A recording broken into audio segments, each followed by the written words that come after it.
From One of One Production Studios, broadcasting from NYC, you are listening to Unexpected Success with your host, Joy. Hey everyone, I'm happy to have everyone back for another episode of Unexpected Success. In the studio today, we have Aliya LeeKong, chef, strategist, amazing, former banker, creator of a new children's app entitled Issa's Edible Adventures, which, by the way, my kids absolutely love. She's written a cookbook entitled Exotic Table. There's nothing this woman can't do. So happy to have you here. Thank you. Love this intro. Right. I'm going with it. I'm going to go with it. Come back, stay. I've been so inspired by you and how you're able to kind of maintain kind of an entrepreneurial spirit, right? And be able to pivot and manage a ton of things at the same time.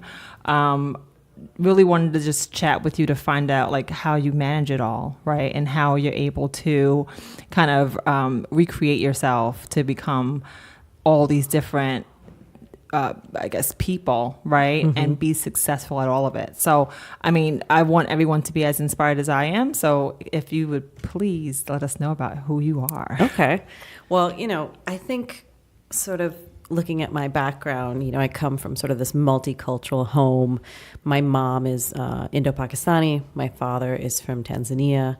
And although of South Asian origin as well, they just had very different cultures growing up. So I kind of lived in a house where different languages were spoken, different foods were eaten, and that really inspired me at a young age. Right. That said, I also kind of grew up in like a hardcore immigrant household. So, from that perspective, there were a lot of choices, emotionally or mentally that were given in terms of what I wanted to do, as an adult. And for my job, I would say, whether it was spoken or unspoken, it was kind of one of those things, doctor, lawyer, whatever. Of course. And so, So after going to school, after going to college, I really, I actually took the MCAT. I was supposed to go down that path. I had no idea that you actually, yeah.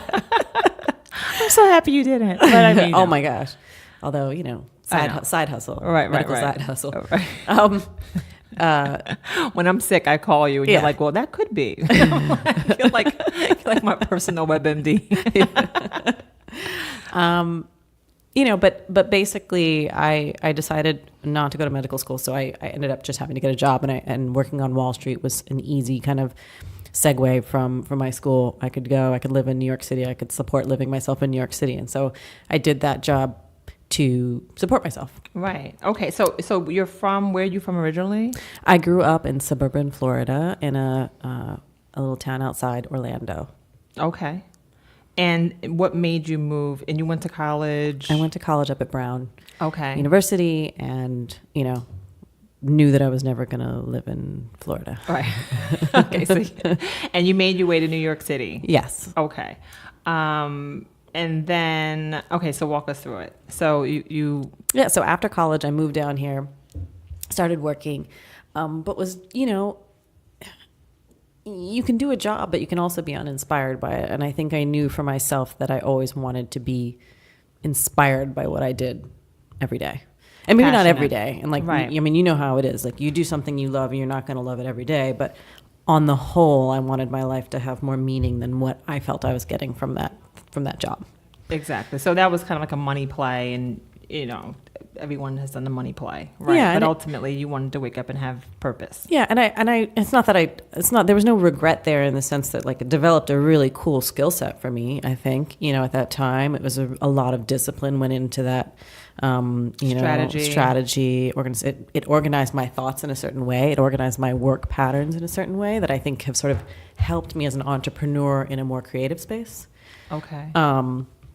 That might not have been without that, Right. So did you always know that you were creative, I guess is the question, right? So when you go to Brown, you're brilliant, right? And then you come out, you do banking. And did you know that you had a creative heart? I did. I've always known I wanted to be in the creative spaces. I played instruments, I danced, I did everything growing up.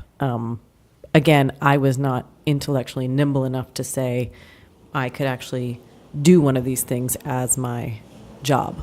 Okay, so then, and ultimately, we probably grew up in fairly, similar households in that creativity wasn't necessarily promoted in the house. It's kind of like it's a hobby, right? But you don't make a living off of being creative. You have a job and you have hobbies, right? And so, when did you know that you could actually make a living doing what you loved? That is an ongoing question. I think so. I went to business school. And after I graduated from business school... And you went to business school where? I went to Columbia Business School. Okay. And after I graduated, I sort of... I kind of came up with a thesis. I was cooking a lot. I loved food. But it was just something I loved to do, entertaining, that sort of thing. And I loved the conversation about culture and heritage that came out of food, particularly given, like, looping back to what I was saying about my background and being sort of coming from this multicultural house. And also now, at this point in my life, I'm married to a gentleman from Brooklyn whose family's from Trinidad, but with a Hong Kong Chinese grandfather. And that's why my last name is LeeKong. Right. And, at that point, post-business school, I was cooking. I would come home from my investment banking job, and let's say I got home at like 10, and I would be up till 2 or 3 in the morning just cooking. Because I'd been dreaming about this food all day. Unbelievable. And in my head, I would envision something, and then I would want to go and do it. And I had zero skills, right? I mean, I was really good, right, for an amateur, but I had no technique. I shouldn't say not skills, but technique. I didn't know anything about technique. This was just like me reading recipes, stuff that I did growing up, and like figuring it out. And I took a cooking class, and that's kind of when everything shifted for me. That's when I decided, I think I can make a living out of this. I think I can kind of pursue down. I owe it to myself to pursue down this creativity and this career path that's not in an investment bank. Which is fascinating for so many reasons, right? I mean, okay, so here you are, Brown graduate, Columbia Business School graduate, but you're passionate about being creative, I guess exploring culture, right? Definitely. And you're fascinated by how, culture, food, and creativity kind of meet in this place. Right. Now, just a question, how did your family react to their daughter? I think we've been dealing with revisionist history at this point now, if you ask them. But at the time, I think there was some alarm. My mom's a surgeon. My father's a serial entrepreneur. So I think he kind of probably understood better, but was also probably very much scared for me because of having being a serial entrepreneur. I think now they understand the path, but I think immediately that level of trust that's required to let your child just do what they want to do is it's definitely not the easiest. Yeah, that's why I laughed. I'm like, so, because I realized that, parents are like, wait a minute, I've trained you. I've done my job of training you a certain way. And what do you mean you're going to culinary school, right? Well, you're a mom. So I think about it all the time with my daughter. My daughter's 4. I know we have a long way to go, right? But I'm still thinking about it. And if she wants to do some wild things, not wild things like wild things, but like things that aren't the traditional path. Well, no, I'm sure your parents thought it was pretty wild, right? When you told them. So, that's what I mean. Yeah. Right. So you figured it out, right? And so you mastered a craft. So I mean, I tried to get my 10,000 hours. We'll see. Yeah. So okay. So you're a chef now, and you're at some of the most prestigious and most well-known restaurants in New York City. Do you want to walk us through that? Yeah. So at this point, I wasn't a spring chicken, right? So at the point at which I decided, I'm quitting my job, I'm enrolling in culinary school, and I'm going to become a chef, I was a little bit older, and I kind of went at it, again, hearkening back to sort of that skill set and that thought process that came from what I did before, kind of attacking it from that same standpoint as I did in business, where I started lining up all of these different places and creating a narrative in terms of how I wanted to develop myself as a chef, because I was uninterested in working in a restaurant as a brigade as part of the brigade system and working my way up a restaurant Right. and going from line cook to sous chef to chef de cuisine. I wasn't interested in that. I really wanted to learn different types of foods. I wanted to hone my technique and create sort of a nice base of a fundamental understanding, and then go out and learn different cuisines to develop my own style of cuisine. And so that's sort of how I did it. So as soon as I got into culinary school, as soon as I could apply for an internship, I did. And I was, and I, and I started interning. So I worked at places like Jean Georges, other restaurants that don't exist in New York City anymore that were incredible. I was at Per Se for a while, and this is interned, worked, line cooked, did all sorts of stuff. Yeah. A lot of places that I went to, I did kind of work for free, because not a lot of the places, but some of the places I went to work for free when I was learning a new cuisine, because people were really, restaurants are run on such a tight budget. And if you go in and you are a paid person, a paid cook, let's say, you have your jobs and you have to, they are on you. You're running, you're, you're picking herbs for 5 hours at a time. You're doing all sorts of crazy things but if you go into certain places and you're unpaid, you have the liberty to ask for the understanding of the cuisine, the understanding of the recipes as your payment. You can ask the questions. That's awesome. You can take the time. I said, and I walked into places and I said, I would like to work for free, but you have to teach me. And that would be sort of the trade. And it was an excellent trade for me. It's great to hear that. I think that's, we've had a few entrepreneurs on, and I think one of the most common suggestions and advice that they give to the audience is just saying, listen, do it for free. Yeah. Try it. I mean, that's how you learn. Absolutely. Don't be afraid to do it for free, because ultimately it will pay off eventually. Absolutely. And so, and you're basically, and then you write a cookbook. So how did that happen? So, at this point I had worked in a number of restaurants. One of the restaurants, at one point I had a little downtime in between restaurants, and a friend had suggested that I needed to start a blog. And so this is in 2010, I think. So I started a blog. Everyone had blogs, and kind of cooking blogs were starting to take off. Yeah, now it's like, an explosion and a saturation of the market. But at the time, I didn't know anything about photography, but I bought a camera, I started taking photos of food, and I just tried to figure it out. And so I kind of went down this path of creating a blog and blogging about these recipes that I had been working on, that were sort of, again, this coming together of this thesis of learning different cuisines but bringing it into a Western perspective, which is how I cook, which is honestly how I feel American cuisine is going. So it's like this, I always talk about how, my mom and I in the 80s were in our kitchen processing chickpeas and tahini to make our own hummus.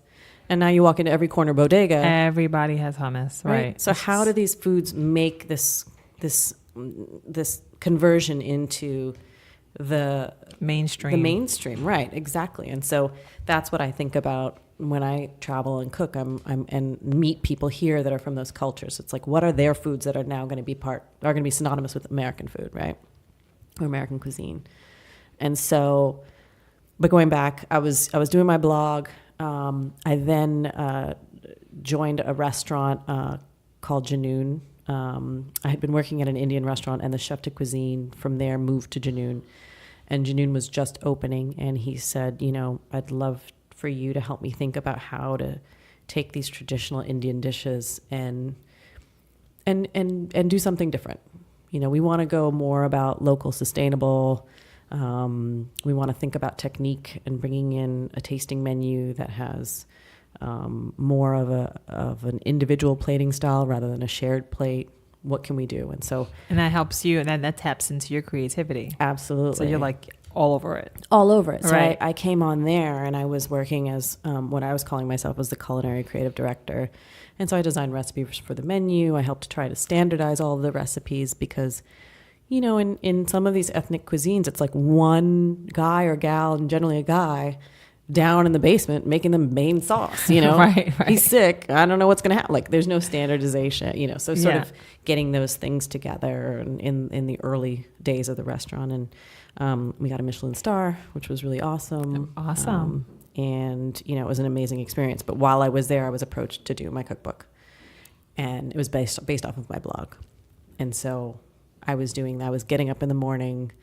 I was cooking, photographing, then going to work for the afternoon till the evening, pretty much every day. So you're working like this is around 2012. 2012. Yeah, and then I was pregnant doing that. Right. So And that's when we met. We actually met during that time. Oh yeah. Right. So and actually briefly, right? But yeah. Yeah. But I will tell you, taking overhead photos with a growing stomach is just not easy. I have to tell you, you were very pleasant as a pregnant woman. You were, and you were like maybe a month away from giving birth, and you were cooking. And it was fascinating to me because, like, I mean, I can't boil water, but you know what I mean. Like, I was like, all right, and so so then you write the book. You clearly you have your daughter, and she's amazing. And then so how did you get into building this amazing app? Because I mean, I kind of feel like that's So after having my daughter, I kind of went through this this kind of thought process an emotional process where I decided I don't want to work for anybody else ever again. Was sort of the thought. I love that. And it was, it was the type of thing. On your own terms. Yeah. And I felt like if I'm going to walk out of this house and not be educating my child, it better be worthwhile. Whatever that thing is that's taking me. And it's not that because I've always wanted to work. There's no, and not that I have anything against stay-at-home moms either, but I always wanted to have kind of my own space. Right. And I think that in general, I mean, I think that, I'm a mom also, and I was very clear with not only my husband, but with myself that I wanted work. Yeah. I have to work. I feel the same way. Right. So, thinking about carving out my own space there, the types of things I was interested in doing was more along the media angles. I kind of went down a few pilots and episodes on the network. So, and I also you've been pursued on some production deals. Almost every chef show, right? I mean, I judge it all. Judging, right? I've judged it all at this point. I'm a judge extraordinaire. Right. You're so good on television. I mean, you're so natural on TV, so it works. No, thank you. You're all set. I don't know how to not. Well, whatever. Anyway. So I was doing that, and then I having a child kind of change, and this, like your brain starts to change. Oh, yeah. Everything changes. Your body's gone. I mean, not gone, but changes. Right? Body's gone. That's how it feels sometimes. But no, everything is just different. Yeah, no, for sure. And I think I really kind of dislike this term, mompreneur. I know it's like such a popular term, and it's so popular. I mean, and there are countless mompreneur events in Bergen County, New Jersey. It's mompreneur, it's CEO. To me, what it does is it sort of moves women out of the vernacular of using the term CEO or entrepreneur, right? It's like they have to have their own term because they can't. Whereas that's a gender neutral term, and that should be a gender neutral in my mind. It should stay. There should be gender neutrality when it comes to these things. But I do think that when you have a child, you and if you're a business person, you start to see gaps in the market. You start to see places that only women can fill or I shouldn't say that, but the people that are the primary caretakers of children can fill because they know what's missing. They know what would make their life easier. And so it's very natural for, someone that's at home or seeing their children kind of grow to take a step back and say, hey, this is what I would like for my child. And some of us just turn around and say, we're going to just go create it. Right. Which is what you did with Issa. Right. So what was it, I guess, tell us about the app and how you were inspired to create it. Yeah. So Issa's Edible Adventures sort of started out as a story that I wrote, kind of a mini treatment story. And I sort of took a lot of the things that were core to what I did. The story is about a little girl whose mom is a chef and owner of a restaurant. So there's sort of a lot of this female chef focus, which you don't see a lot of, and you certainly don't see in the kids space. And she has to help her mom out and the sous chef of the restaurant out every day by traveling from country to country to collect ingredients, comes back and cooks the dish. And no one's, there's a lot more depth to it than that. Of course. But this is all based on sort of my travels, as a chef, to go and learn and meet people, and kind of it always being more of an anthropological experience, right? Like you're learning about the people and the location and the geography and what's local. And I think bringing that to children is so necessary right now in a day and age when cultural empathy is at a low. Absolutely. And the whole narrative around immigrants and absolutely all of that as well, right? Yeah, absolutely. So I had this sort of traveling chef concept. I also felt like food was a white space in the kid space. And then most importantly, I didn't see a ton of new media, tech, apps, et cetera, with children of color. And so for me, I want my daughter every day to wake up and just turn on a TV or open a book or turn on her iPad and see kids that look like her and affirm who she is as a person. And so that was this is based on my daughter. Awesome. And one day she'll reflect like, my mom is like, it's just nothing more special. I know. What am I doing? You're like, and I know. I'm like, I don't know. No, it's great. So I guess, what I'm seeing as a common theme is like fearlessness, right? Like you're fearless because you're able to kind of just take things on. Like if you go in different directions and it might be completely unrelated. I mean, granted, Exotic Table and Issa, it's obviously it's the cooking theme, but ultimately it's very different directions in terms of audience, in terms of, who you're targeting. Right. And so how did you become so fearless? Like who inspires you?